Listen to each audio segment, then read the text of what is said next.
em Mateus, capítulo 23, e leamos todos juntos, Mateus, capítulo 23,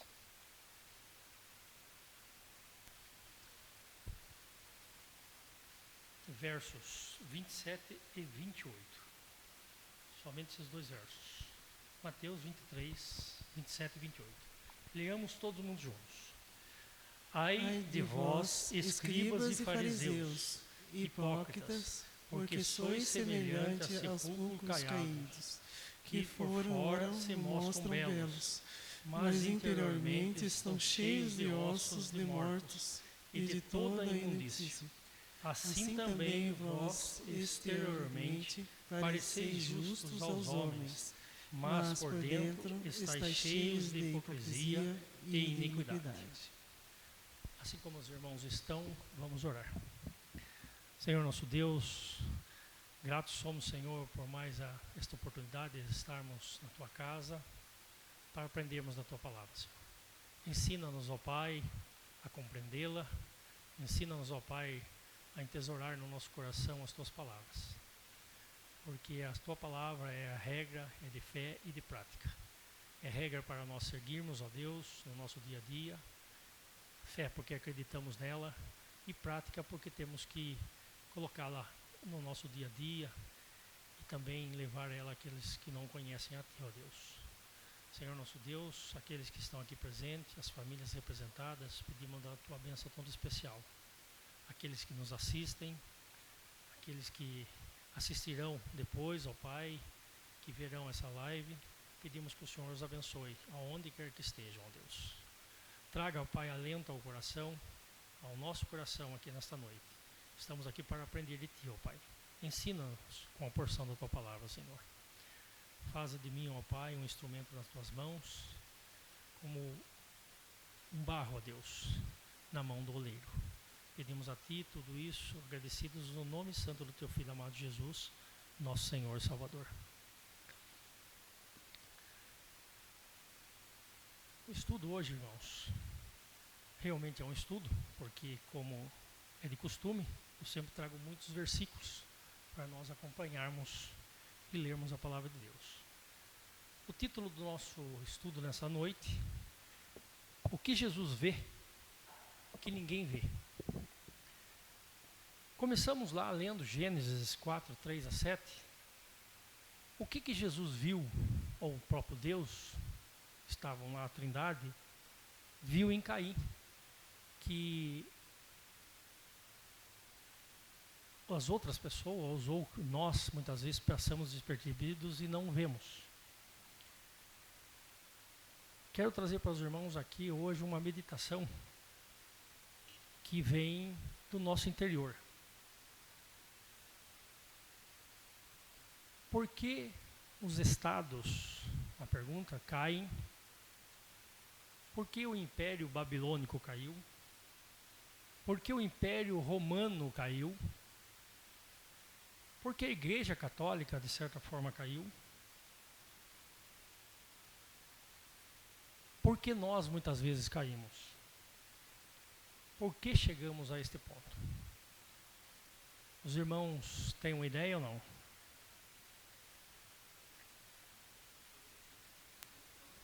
Exatamente. Deus vê aquilo que nós não vemos. Mas principalmente Deus vê o que nós lemos quando Jesus fala aos fariseus que eles eram como hipócritas, como sepulcros caiados. O que Deus vê? Vê a podridão que existe em nós, vê o pecado que existe em nós, vê aquilo que nós pensamos, porque Deus consegue ver tudo aquilo que nós fizemos, estamos fazendo e faremos. Deus vê o passado, viu o nosso passado, já estava escrito, vê o nosso presente e sabe do nosso futuro. O que a palavra diz? Que Salmo 139 diz que a palavra nem nos chegou à boca, e Deus já conhece toda. Hoje não era o intuito dessa coisa, mas hoje eu estava conversando com uma pessoa, quando estava fazendo o transporte do ônibus, E me chamou a atenção o que a pessoa me colocou, falou assim, mas Deus tem todo esse poder? Eu falei, tem. A palavra de Deus nos diz isso, que Deus é onisciente, que Deus é onipresente e o Deus é onipotente. Ou seja, Ele tem poder, Ele nos conhece a nossa mente, Ele sabe de todas as coisas. E Ele sabe de todas as coisas desde o princípio. Então Deus vê a nossa podridão.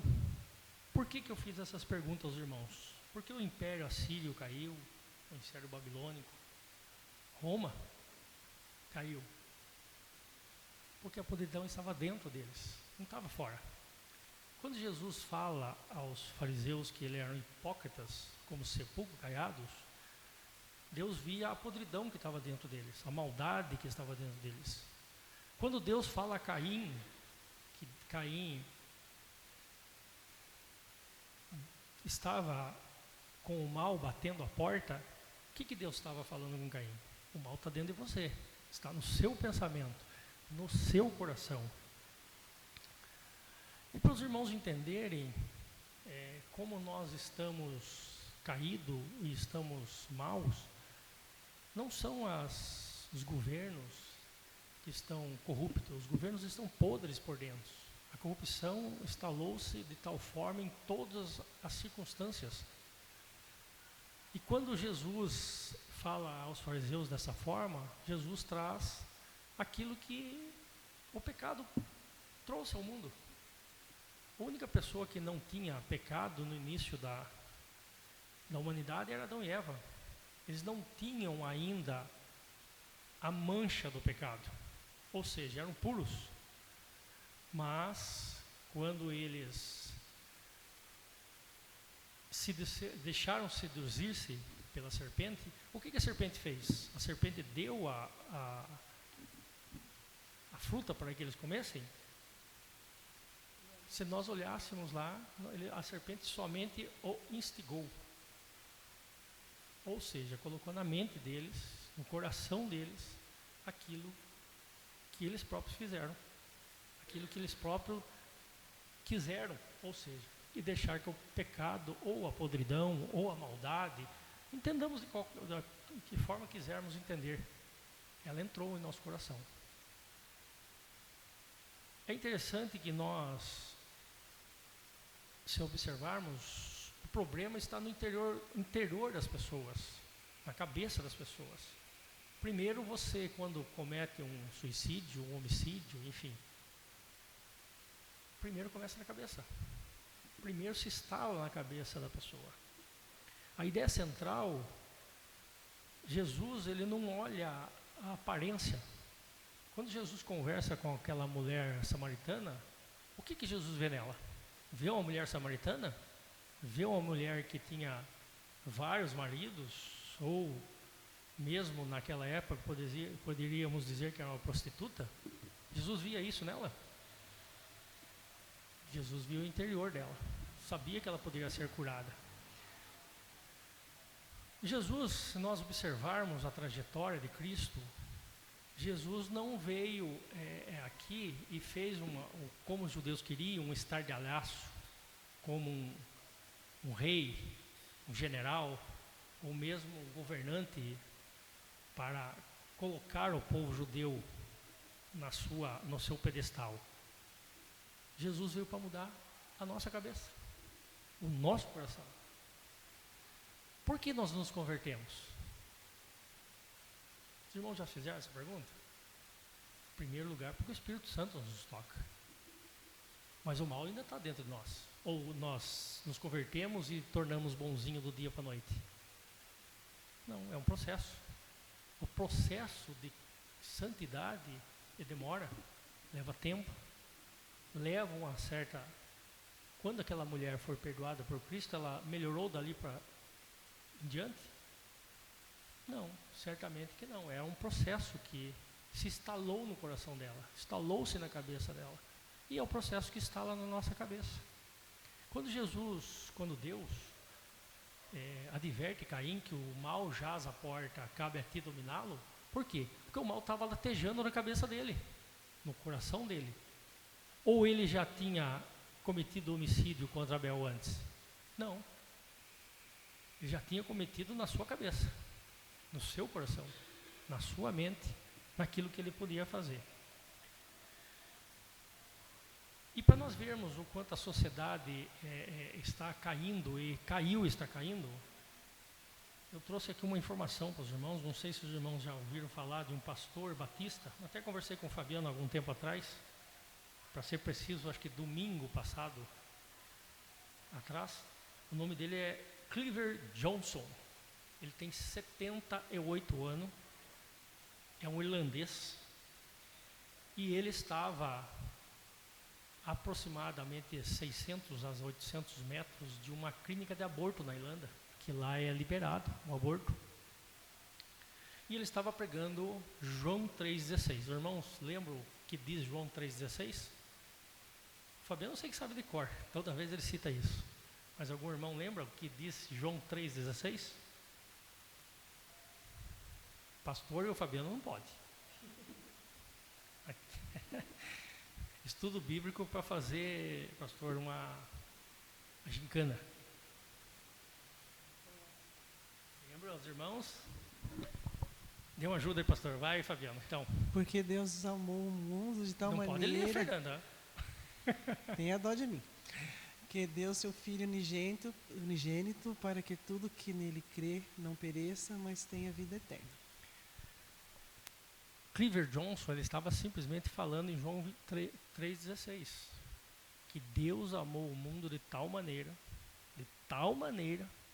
mesmo Caim, mesmo Abel, mesmo Adão e Eva, caindo, introduzindo o mal no seu coração, e nós sabemos o que a humanidade tem se seguido de lá para cá.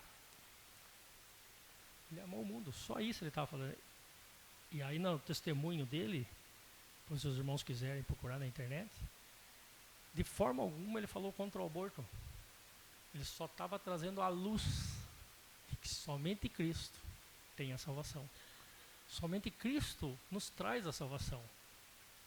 Porque Deus amou o mundo de tal maneira que deu o único Filho que Ele tem, para que todo que nele crê não pereça, mas tenha a vida eterna. Tem alguma citação de aborto aí?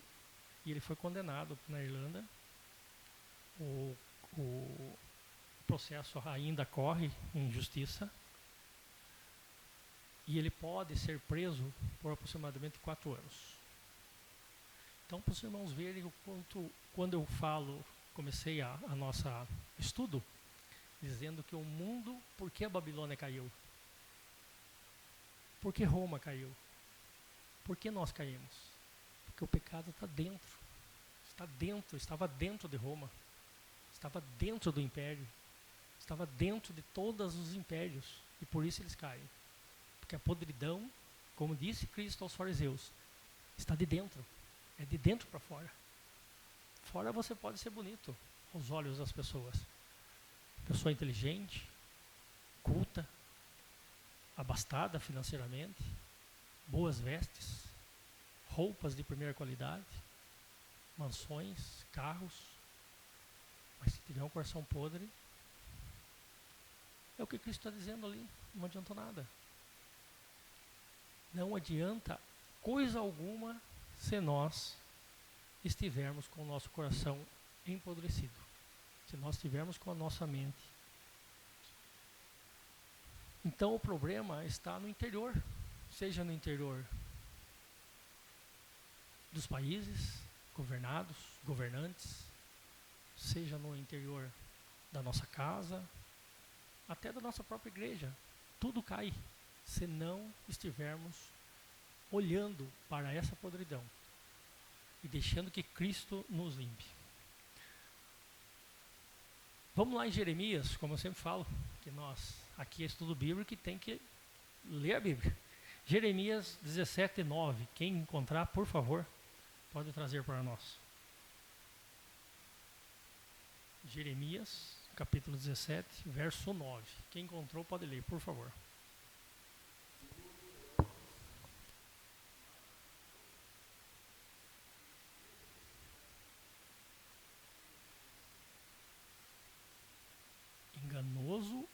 coração, mais do que todas as coisas. Ou seja, o coração nos traz engano.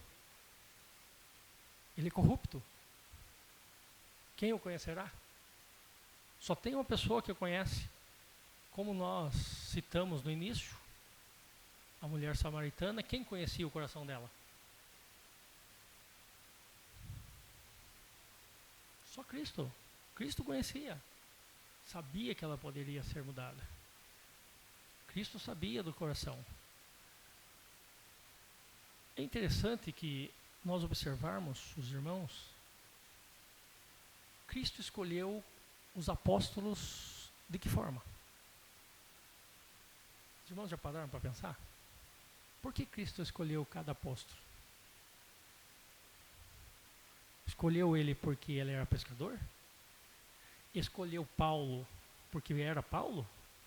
Porque falava 3 ou 4 línguas?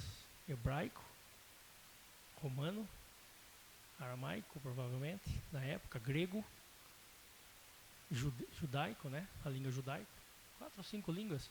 Escolheu Paulo porque Paulo era poliglota? É por isso que Cristo escolheu Paulo? O que os irmãos acham? Pastor, agora o senhor pode ajudar.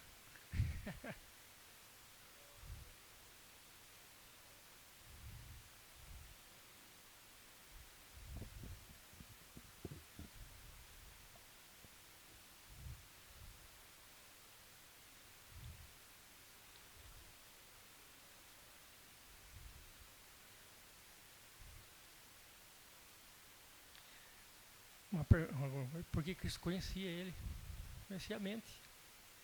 Eles eram convertidos naquele momento? Talvez não. Talvez alguns conheciam a lei ou a tradição judaica, ou a grande maioria conhecia, mas não eram convertidos. Mas Deus conhecia. Jesus conhecia o coração deles. Sabia que cada um tinha uma diferença, como disse o pastor. Mas é nessa diferença que ele atuou. Pedro era intuitivo, explosivo. João era pacato. Agora, o que Cristo fez com eles? Mudou o jeito de eles pensarem. Mudou o jeito de eles pensar o judaísmo. Mudou o jeito de eles pensarem e aderir ao cristianismo. Cristo que estava ali. É isso que eles começaram. Começaram pelo coração, pela mente deles. Porque Cristo, os 3 anos pregando, é o mestre, fazendo deles discípulos, mudando o jeito que ele pensava. Não tiveram problemas?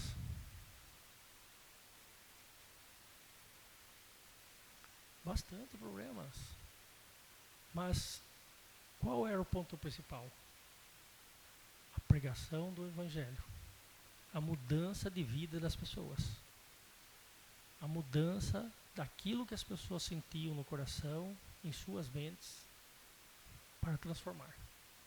A transformação. É o que Cristo faz conosco todos os dias. Todos os dias Ele nos muda, Ele nos molda para sermos melhores. É o que eu falei no início. Quando nós convertemos, nós já se tornamos uma pessoa extremamente boa?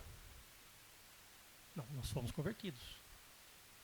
E é o processo da santificação é demorado.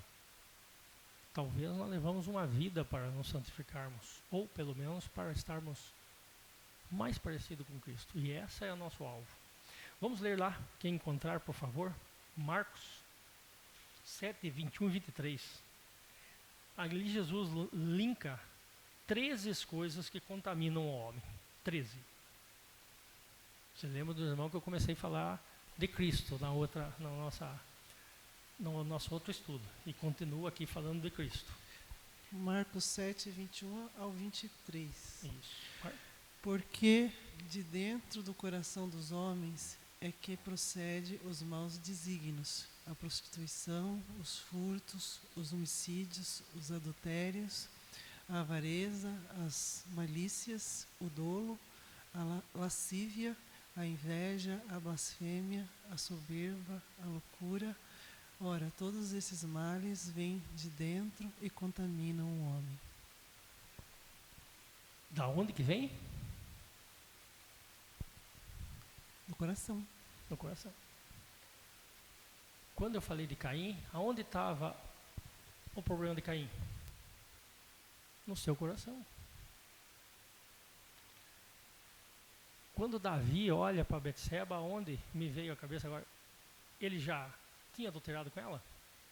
Não, só olhou. Mas aonde ele instalou o seu desejo? Na sua mente e no seu coração. Era rei, ele podia pegar, ter todas as mulheres que ele queria, se não fosse.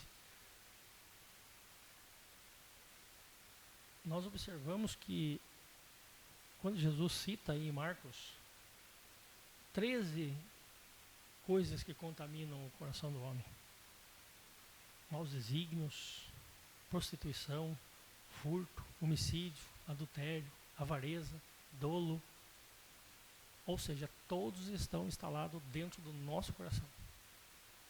Quem nos domina?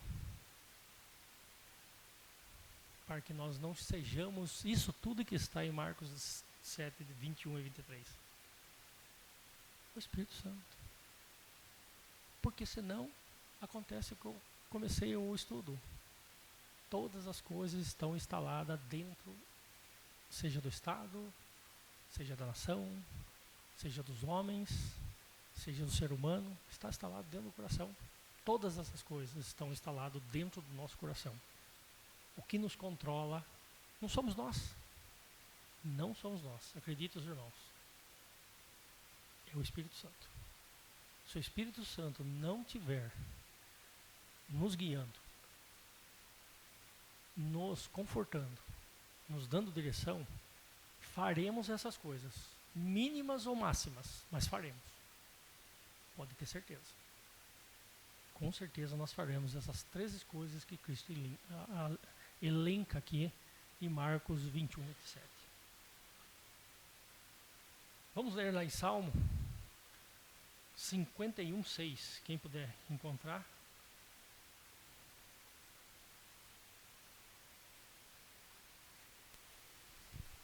Eis que te comprases na verdade do íntimo, e no recôndito de fazer conhecer a sabedoria.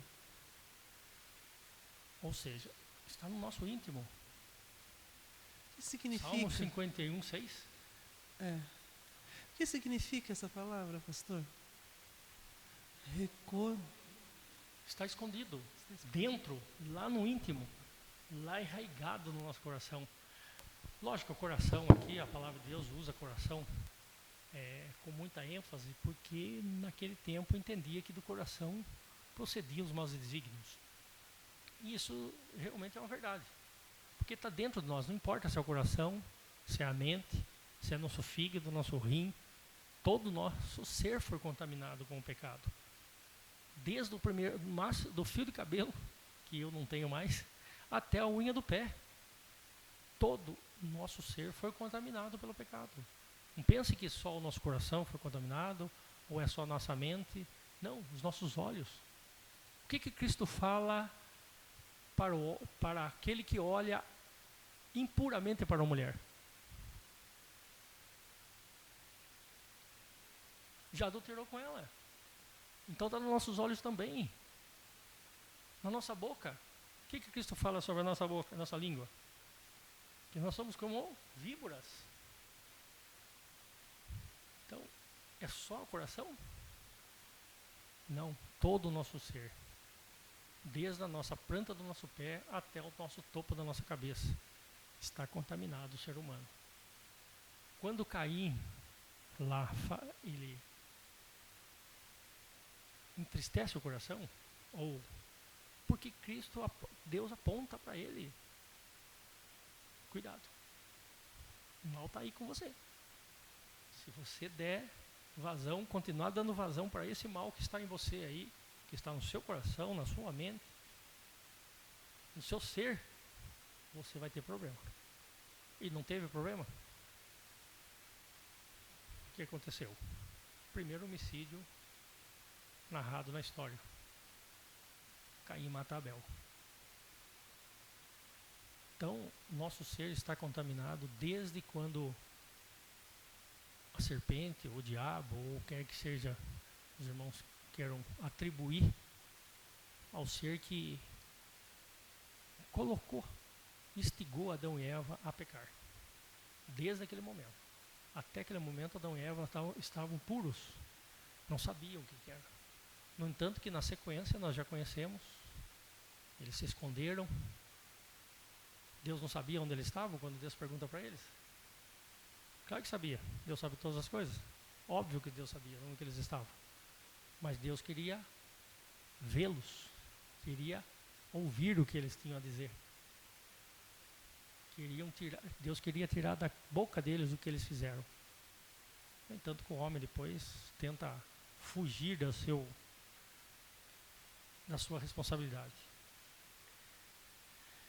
Em Mateus 23, vamos ler novamente, 23, 27 e 28. Deus coloca algumas coisas novamente para nós relembrarmos.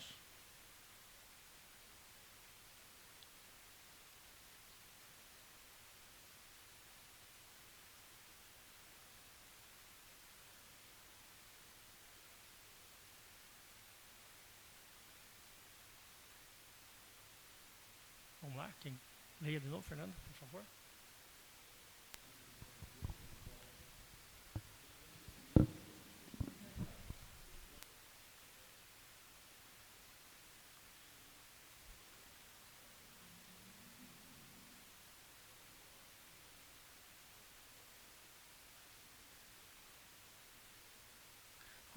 Continue, pastor, até o 29, por favor.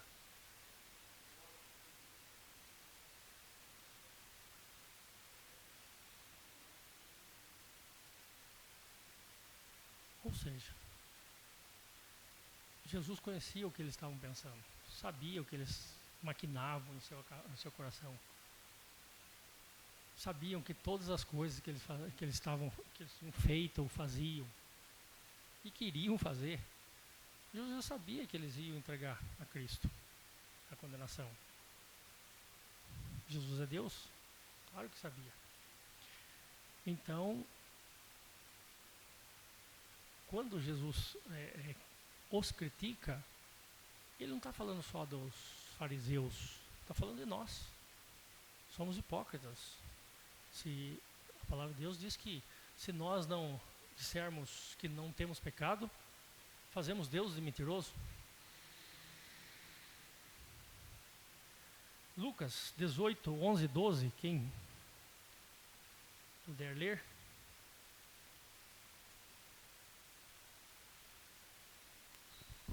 Depois, quem puder ler também, Hebreus 12, 15.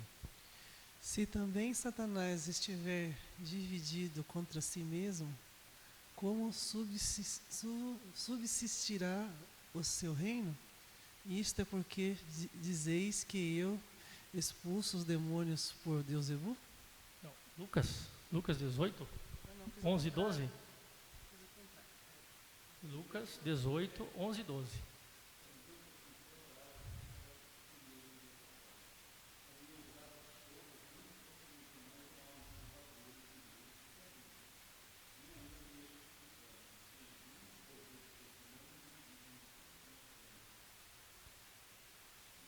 O que ele está fazendo? O que o fariseu está fazendo aí? Já está julgando. Julgava os demais. Achava que era melhor do que todo mundo.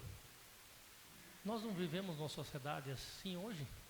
Muitos se acham melhores. Vivemos numa sociedade que muitos, como eu disse, têm carros, mansões, abastado financeiramente. Mas são como? O que Jesus fala? Sepulcros. São tão podres por dentro, só a aparência que é bonito, porque julgam as pessoas. Hebreus 12, 15, quem...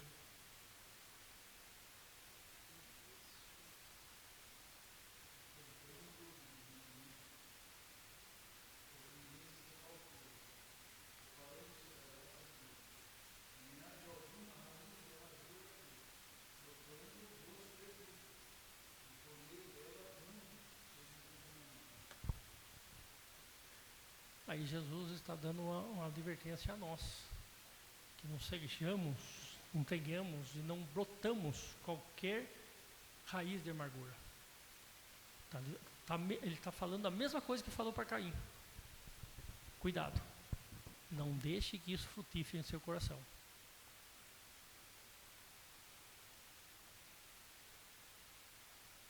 Estamos aqui. Mais alguma pergunta do irmão, melhor? Alguma pergunta, alguma contribuição até o momento? Pastor, Fabiano, alguma irmão?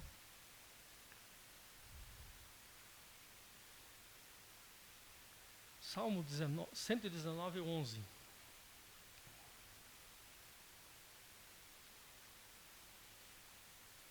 Agora eu vou pedir para ler agora. 11. Guardando no coração as tuas palavras para não pecar contra ti. Lembra que eu falei no início? Os irmãos lembram disso? O que a palavra de Deus é para nós? Regra de fé e de prática. Ela pode ser regra, eu sempre digo isso, ela pode ser regra. Mas se nós não tenhamos fé nela, não adianta nada. E se nós não praticarmos, pior ainda. Então, o que a palavra de Deus, no Salmo 119, 11 diz? Guardo a tua palavra no meu coração para não pecar. Ou seja, se nós guardarmos a palavra de Deus no nosso coração, podemos até pecar, mas saberemos que estamos pecando, porque ela é a nossa regra. Tiago 4,4, quem puder.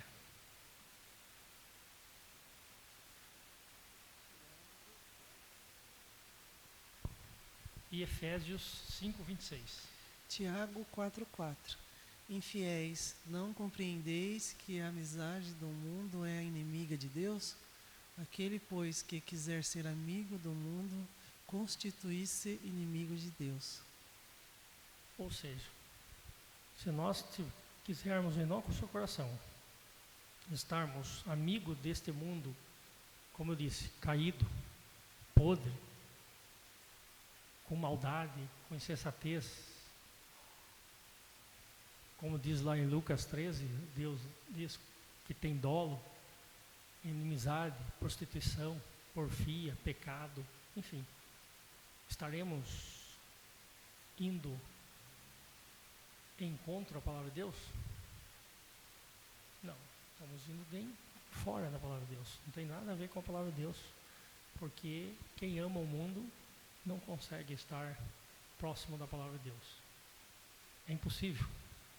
É impossível as trevas compartilharem com a luz. Quando a luz entra, os irmãos já viram isso, já fizeram várias vezes, quando você está na escuridão e liga a luz, o que acontece? Na hora você consegue enxergar. É isso que a palavra de Deus nos faz. Nós éramos escuros, estávamos com os olhos encobertos. E é como se tivesse, quando o Espírito nos toca, nós abrimos o nosso entendimento, e aí vem o que eu falo. Está na onde? Na nossa mente. Ficamos limpos de uma hora para outra, sim. Mas compreendemos o mal naquele instante? Não, é um processo. Mas o Espírito Santo nos toca a mente, nos abre ao nosso entendimento, abre os nossos olhos, e daí para frente começa o processo de santificação. Largando da impureza, da inimizade, da prostituição, de tudo aquilo que vai contra, que é do mundo e vai contra a palavra de Deus.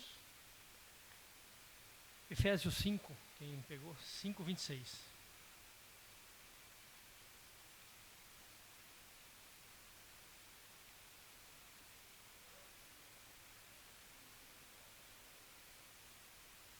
Ou seja, que nós fomos purificados pelo sangue de Cristo. E desta forma, nós estamos nesse caminho de santificação, deixando todas aquelas imundícies que o pecado nos trouxe e nos traz, se continuarmos pecando. 1 João 1,7.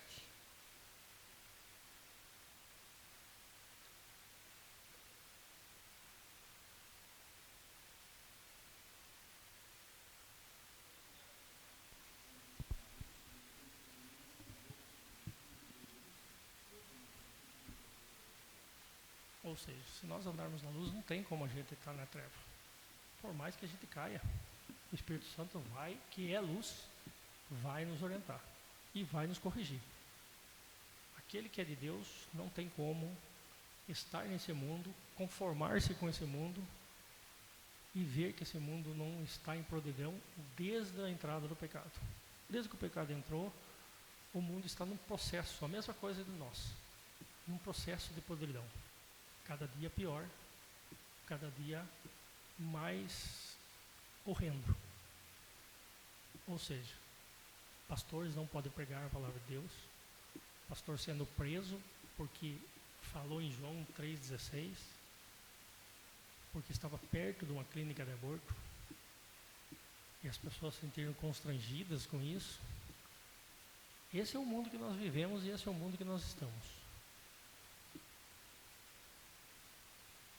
Salmo 139, 23 e 24. Por favor, o irmão. Sonda-me, ó Deus, e conhece o meu coração. Prova-me e conhece os meus pensamentos. Vê se há em mim algum caminho mau e guia-me pelo caminho eterno. O que o Salmo está dizendo? Sonda, meu Deus. Todo dia Deus está nos sondando. Todo dia Deus está nos guardando. Tem uma música lá que diz que Deus, quando eu me assento e quando eu me levanto, né, penetra os meus pensamentos. Salmo 123. Né? Deus conhece nós desde que nós éramos ainda informe. A palavra no Salmo 139 diz. E Ele sonda, Ele nos conhece, sabe todos os nossos pensamentos. Sonda o nosso coração, sabe de que nós somos feitos. Somos pó. E esse processo é que Deus quer mudar. Quando Jesus fala para a mulher samaritana que ela vai e não peque mais, é porque Ele já conhecia a mulher, sabia que Ele tinha colocado uma luz em seu coração. Quando Ele adverte aos fariseus sobre que eles eram hipócritas, Ele sabia o que estava falando. Porque Ele sabia que os fariseus hipócritas, como nós lemos, eu não sou como essas pessoas. É hipocrisia. Só aparentemente conhecia a lei, sabia da lei, mas não praticava a lei.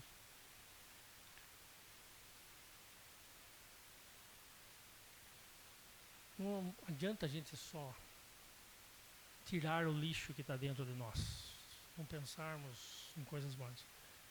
Temos que colocar coisas boas. Como que colocamos coisas boas? Quando mesmo o Salmo nos responde, sonda-me, conhece, sabe o meu coração, conhece as minhas coisas, vê se há em mim algum caminho mau. Então, quando nós pedimos isso a Deus, lógico, quem está falando isso é o rei Davi, mas quando ele fala isso, serve isso para nós também nos nossos dias. Sonda-me, conhece o nosso pensamento, esquadrinha o nosso pensamento, o nosso deitar, o nosso caminhar, todos os dias da nossa vida. Vê se há em nós caminho maus e guia-nos pelo caminho eterno, pela vereda. Alguma pergunta até aqui, alguma contribuição de algum irmão, pastor, presbítero Fabiano, irmão Francisco, as irmãs, algum? Para nós finalizarmos, vamos lá em Provérbios 4, 23 a 27. Leiamos. Provérbios, capítulo 4, versos 23 a 27. Vamos ler também alternadamente os versos 4, 23 a 27.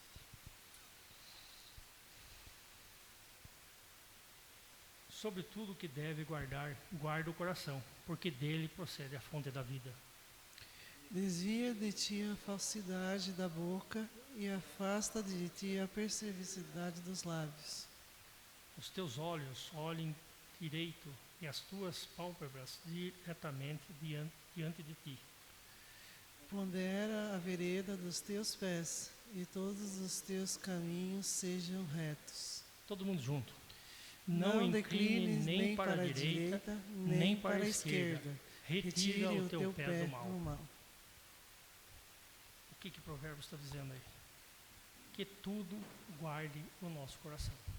Nós começamos falando sobre o que o coração do homem é. É podre, é mau. Mas o que a palavra também nos diz? Guarda o teu coração. E não vá nem para a direita, nem para a esquerda. Mas guia-nos no caminho. Então é isso que Deus quer de nós. Que nós estejamos lendo a palavra de Deus. Para guardar o nosso coração. Para que o nosso coração saiba quem é o dono dele. Para que a nossa mente saiba. Para que nós entesouramos no nosso coração tudo aquilo que Deus tem para dizer na palavra do Senhor. Alguma pergunta para os irmãos? Contribuição neste momento?